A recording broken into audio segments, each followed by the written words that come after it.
Shannon Sharpe reveals why LeBron James and JJ Redick's podcast is destined for failure.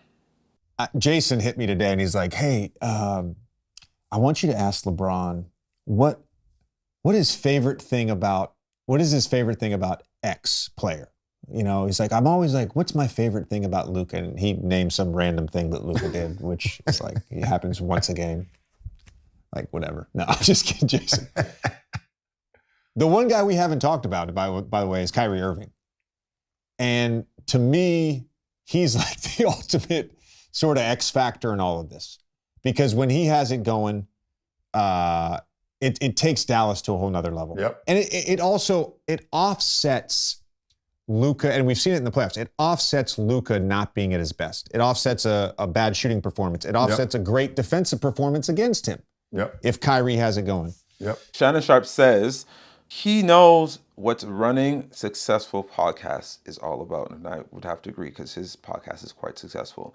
Shannon Sharpe has said 2 successful podcasts, so he's familiar with what it takes to have a good show. However, the success of Nightcap and Club Shay Shay is not really due to anyone's intelligence or on-the-edge conversation offering or insight or understanding. Shannon Sharpe speaks on First Take today that LeBron's podcast with JJ Redick won't survive because it is solely about X's and O's and not entertainment. On Monday, First Take, Sharpe contended that James and Los Angeles Lakers' prospective head coach would need to change their controversial approach to discussing X's and O's. Sharpe appears to believe that their podcast won't last very long. It's that all they talk about. The podcast is more on the mission of educating the game of basketball by sharing knowledge. But Shannon Sharpe says people don't care. And says it won't last doing that. And I maybe think he's right.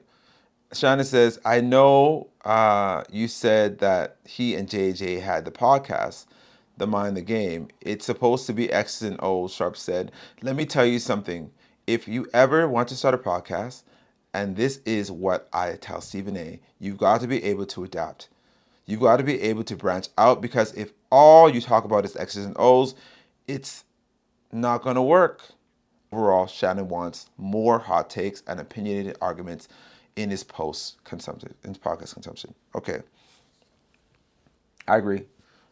People are all about drama. People are all about entertainment. That's what hot topics, that's why I'm talking about hot topics. That's why I'm talking and using it hopefully as a segue to talk about other things that are important to us. Let's say peeling the lid back and having a deeper, more, whether it be metaphysical, esoteric conversation or a more psychoanalytical perspective. But nonetheless, if it's not going to deal with what's in the current zeitgeist, it's going to be hard to keep people attentive.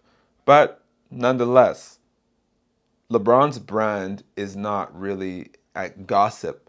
It's not really,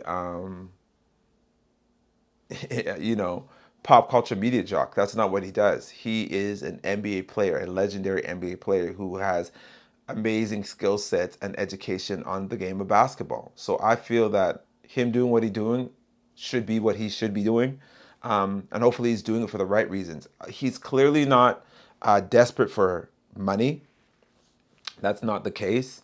I think that he's doing this podcast with JJ Redick as like, this is two people who love basketball, who are sharing their knowledge and wealth of basketball on a platform to discuss the things that they want to talk about specifically in this way. And that's it. And he can make that, and the people who like that particular content can go and watch that. I don't think necessarily when it comes to Shannon Sharpe comparing his success on his platforms, is something that LeBron is trying to do. I think LeBron really has a show called The Cut on HBO where it's hosted by, I guess, him and Maverick Carter. I'm not, correct me if I'm wrong, but it also is a pop culture space. There's pop cultural characters and people within the media that come through that space, and they talk about things. And so I think that this platform is just to be about basketball, something that he loves and something he's proficient at. And whether it is successful or not in the way that he's getting all those major numbers, I don't think really matters to him. At the bottom line, I think that not everything has to be about pleasing and making sure that a billion people watch, because necessarily that's not always the case. Not everything is that tantalizing or appealing to everyone, nor does it have to be.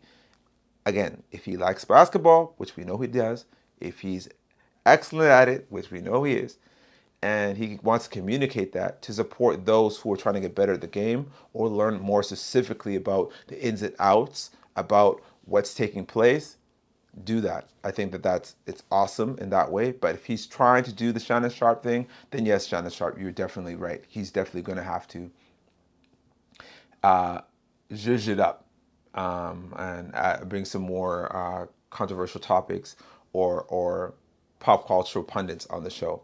But we shall see as his show develops, if that's what he's going to do, if that's what he's not going to do. But right now, if he just chooses to keep it straight, just basketball, X's and O's, do you, LeBron? Like, hell, like, who's going to tell you not to? Like, that's what you do. That's the business you're in, bruh. So, yeah, that's all I got to say.